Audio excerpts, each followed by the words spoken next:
எல்லாருக்கும் வணக்கம். இந்திய அரசியல் சாசனம் நம்ம தமிழ்நாட்டில் இருக்கிற எல்லாருக்குமே கொடுத்துருக்கிற உரிமையில் ரொம்ப ரொம்ப முக்கியமானது ஓட்டிங் ரைட், வாக்குரிமை. ஒரு மனுஷன் உயிரோடு இருக்கான்றதுக்கு அடையாளமாக இருக்கிறதுல அவனோட ஓட்டுரிமை ரொம்ப முக்கியம். அதனால தான் voting is not only our right but also our life. ஒரு முக்கியமான விஷயத்தை பற்றி இப்போ நான் உங்ககிட்ட ஷேர் பண்ண போகிறேன். இது நான் ஃபஸ்ட்டு கேள்விப்பட்ட உடனே எனக்கே ரொம்ப ஷாக்கிங்காக தான் இருந்தது. இப்போ நான் பேசிகிட்டு இருக்கிற இந்த நேரத்தில் தமிழ்நாட்டில் இருக்கிற நம்ம யாருக்குமே ஓட்டு போடுற உரிமையே இல்லைன்னு சொன்னால் நம்புவீங்களா? நான் நீங்கள் உட்பட யாருக்குமே அது இல்லை. நான் பயமுறுத்துறேன்னு நினைக்காதீங்க, அதுதான் நிஜமும் கூட. கொஞ்சம் ஏமாந்தால் நம்மளை மாதிரியே இன்னும் லட்சக்கணக்கான பேருக்கும் இதே நிலைமை தான். ஓட்டு போடுற அந்த உரிமையே இல்லாத மாதிரி ஒரு நிலைமை வந்தாலும் வரலாம். இதுக்கு மெயின் ரீசன் அந்த எஸ்ஐஆர், ஸ்பெஷல் இன்டென்சிவ் ரிவிஷன், சிறப்பு தீவிர திருத்தம். இப்போது இந்த எஸ்ஐஆர் நம்ம தமிழ்நாட்டில் எப்படி ஒர்க் ஆக போகுது? கடந்த ஜனவரி மாதம் எடுத்த அந்த கணக்கெடுப்பில் 6,36,00,000 வாக்காளர்கள் நம்ம தமிழ்நாட்டில் இருக்கிறாங்க. ஆனால் அவங்க யாருக்குமே இந்த ஓட்டு போடுற உரிமையே இல்லை. அந்த பிஎல்ஓன்னு சொல்லுவாங்க, பூத் லெவல் ஆஃபீஸர்ஸ், வாக்குச்சாவடி நிலை அலுவலர். அவங்க தான் வீடு வீடாக போய் அந்த ஃபார்மை கொடுப்பாங்க. அதை நம்ம ஃபில்அப் பண்ணி கொடுக்கணும். அதை தேர்தல் ஆணையம் அதை எடுத்துகிட்டு போய் அதை ஸ்க்ரூட்டினைஸ் பண்ணி அது எல்லாமே கரெக்டாக இருக்கான்னு செக் பண்ணி பார்த்ததுக்கப்புறம் அந்த வாக்காளர் பட்டியலை வெளியிடுவாங்க.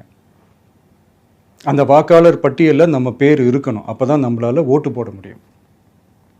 அந்த புது பட்டியல் வர்ற வரைக்கும் நம்ம வாக்காளர்களான்றது அது உறுதியே செய்ய முடியாது. இன்கேஸ் அந்த புது பட்டியலில் நம்ம பேர் இல்லைன்னா அது ஒரு தனி ப்ராசஸ், அது ஒரு தனி ஃபார்ம், அது ஒரு தனி கிளைம்ன்ற மாதிரி அது ஒரு வேறு வேலை. ஸோ இந்த மாதிரி நிறையா சிரமங்கள் குழப்பங்கள் இருக்கிறதுனால மக்களுக்கு இது மேலே ஒரு கன்ஃபியூஷன் ஒன்று இருக்குது. இது என்ன வெரிஃபிகேஷனா இல்லை ஒரு மறைமுக ரீரெஜிஸ்ட்ரேஷனா இல்லை இது ஒரு நியூ ரெஜிஸ்ட்ரேஷன் மாதிரியே தானா அப்படின்ற மாதிரி நிறைய கன்ஃபியூஷன் இருக்குது. அவங்க செய்ய வேண்டியதெல்லாம் ஒன்று தான். இந்த மாதிரி வீடு வீடாக போய் அந்த என்யூமரேஷன் ஃபார்ம் நம்ம ஃபில்அப் பண்ணி கொடுக்கும்போது அதுக்கான அக்னாலேஜ்மெண்ட்டை அந்த பிஎல்ஓ அந்த ஆஃபீஸர்கிட்ட இருந்து நீங்கள் வாங்கிக்கணும். அது ரொம்ப ரொம்ப முக்கியம். இது நான் சொல்கிறது வாக்காளர் பட்டியலில் ஆல்ரெடி உங்கள் பேர் இருக்கிறவங்களுக்கு நான் சொல்கிறேன். இப்போ புது வாக்காளர்கள், ஃபஸ்ட் டைம் ஓட்டர்ஸ், அவங்களுக்கு ஃபார்ம் 6ன்னு ஒன்று இருக்குது. அதை நீங்கள் ஃபில்அப் பண்ணி நீங்கள் உங்கள் ஏரியாவில் இருக்கிற சம்மந்தப்பட்ட அந்த உங்கள் அலுவலகத்தில் நீங்கள் டைரெக்டாகவும் சப்மிட் பண்ணலாம், இல்லை நீங்கள் ஆன்லைன்லேயும் சப்மிட் பண்ணலாம். அப்படி ஆன்லைனில் நீங்கள் சப்மிட் பண்ணிங்கன்னா அதுக்கான ஸ்க்ரீன்ஷாட்டை எடுத்து வச்சுக்கோங்க. ஃபோனில் மெசேஜ் வரும், அதை சேவ் பண்ணி வச்சுக்கோங்க. அப்ராடில் இருக்கிறவங்க கூட அந்த எஸ்ஐஆர் ஃபார்மை டவுன்லோட் பண்ணி நீங்கள் அதை ஃபில்அப் பண்ணி சப்மிட் பண்ணலாம். அதுக்கான அக்னாலேஜ்மெண்ட்டை வாங்கி வச்சுக்கோங்க. ரொம்ப முக்கியமாக உங்களோட பிஎல்ஓ அந்த ஆஃபீஸர் யாருன்னு தெரிஞ்சு வச்சுக்கோங்க. இந்த தேர்தல் ஆணையம் அந்த வெப்சைட்டில் போனீங்கன்னா அந்த பர்டிகுலர் பிஎல்ஓ ஆஃபீஸரோட ஃபோன் நம்பர் கூட நீங்கள் எடுத்து வச்சுக்கலாம். இன்கேஸ் உங்களை யாரையும் ரீச் பண்ணலை, இல்லை உங்களுக்கு அந்த ஃபார்ம் கிடைக்கல அப்படின்னா நீங்கள் அவரை காண்டாக்ட் பண்ணி அந்த ஃபார்மை வாங்கி நீங்கள் ஃபில்அப் பண்ணி நீங்கள் சப்மிட் பண்ணலாம். ரொம்ப முக்கியமாக அதுக்கான அக்னாலேஜ்மெண்ட்டை வாங்கி வச்சுக்கோங்க. இது எல்லாமே சரியாக செஞ்சாலும் இந்த எஸ்ஐஆர் மேலே சில டவுட்ஸ் இருக்குது. அது என்னென்னா, இந்த 6,36,00,000 வாக்காளர்களுக்கு ஒருத்தர் விடாமல் இந்த ஒரே மாதத்துக்குள்ளே எப்படி எல்லாருக்குமே அந்த ஃபார்ம் போய் ரீச் ஆகும்? ஒன்று.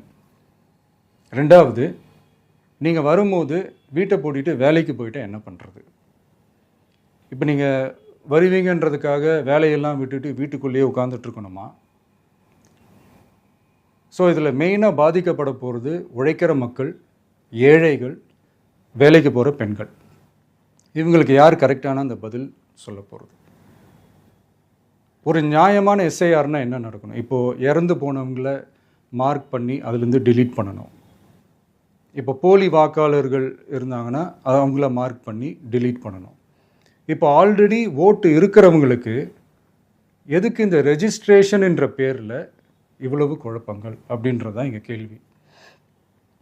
இப்போ புதுசாக வர வாக்காளர்களையோ இல்லை ஓட்டு இல்லாதவங்களையோ சேர்த்தா பத்தாதா? இப்போ ரீசெண்டாக நடந்த இப்போ எலெக்ஷன் 2021, 24 எப்படி எல்லாருமே ஓட்டு போட்டோம்?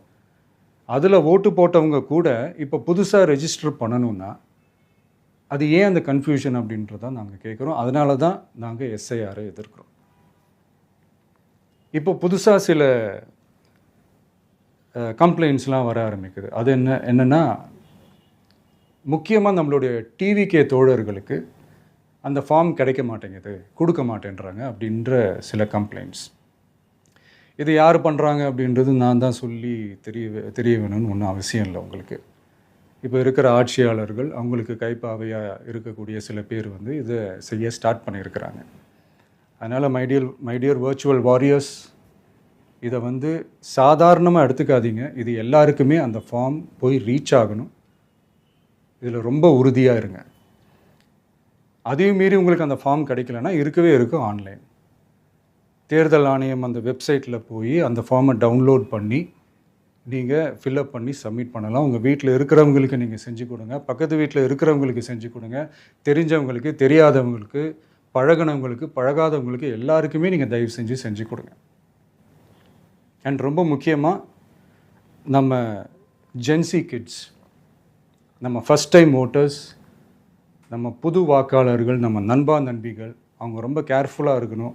நான் ஆல்ரெடி சொன்ன மாதிரி உங்களுக்கான ஃபார்ம், அந்த ஃபார்ம் நம்பர் 6, அதை கரெக்டான டீட்டெயில்ஸோட கரெக்டான உங்கள் டாக்குமெண்ட்ஸை வச்சு அதை சப்மிட் பண்ணுங்கள். ஏன்னா வரப்போகிற தேர்தலில் நீங்கள் தான், அந்த ஜென்சி வாக்காளர்கள் தான் மிக முக்கியமான ஒரு ஃபோர்ஸ் அப்படின்றது எல்லாருக்குமே தெரிஞ்ச ஒரு விஷயம்.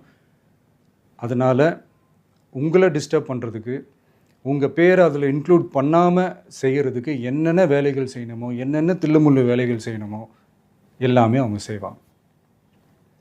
இது நமக்கு எல்லா திசையிலையும் எல்லா பிரச்சனைகள் கொடுத்துட்டு தானே இருக்கிறாங்க. அது டிஃபால்ட்டாக நடந்துட்டு தான் இருக்கும், அது ஒன்றும் பண்ண முடியாது. ஸோ அந்த மாதிரி ஓட்டு போடுற விஷயத்துலேயும் அவங்க என்ன உத்தரமராக மாறவா போகிறாங்க? நான் சில மீட்டிங்ஸ்லலாம் ரிப்பீட்டடாக ஒரு விஷயம் நான் சொல்கிறேன்ல, 2 பேருக்கு நடுவில் தான் போட்டி அப்படின்ட்டு. அது மேடைக்கு மேடை அவங்க அதை ப்ரூவ் பண்ணிகிட்ருக்குறாங்க.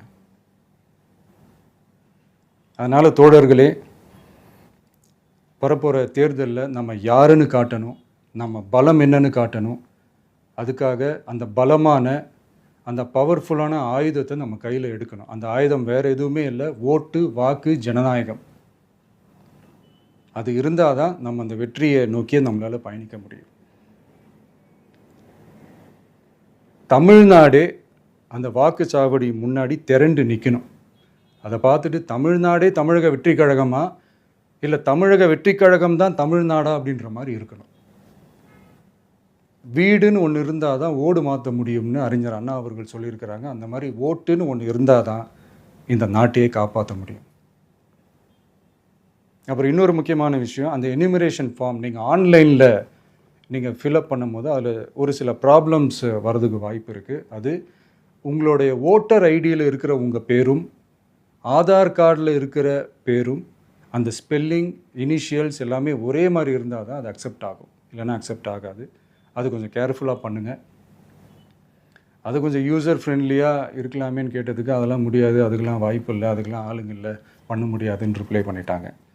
ஸோ அதனால் மைடியர் டிவிகே தோழர்களே, மைடியர் ஜென்சி படை பலமே, உஷாராக இருங்க, கான்ஃபிடென்ட்டாக இருங்க, நல்லதே நடக்கும், வெற்றி நிச்சயம். மீண்டும் சந்திக்கும் வரை நன்றி, வணக்கம். ட்ரெண்டை ஃப்ரெண்ட் ஆக்கிக்கோங்க. தந்தி டிவியின் சப்ஸ்கிரைபர்ஸ் அண்ட் ஃபாலோவர்ஸ் குடும்பத்தில் நீங்களும் இணையுங்க.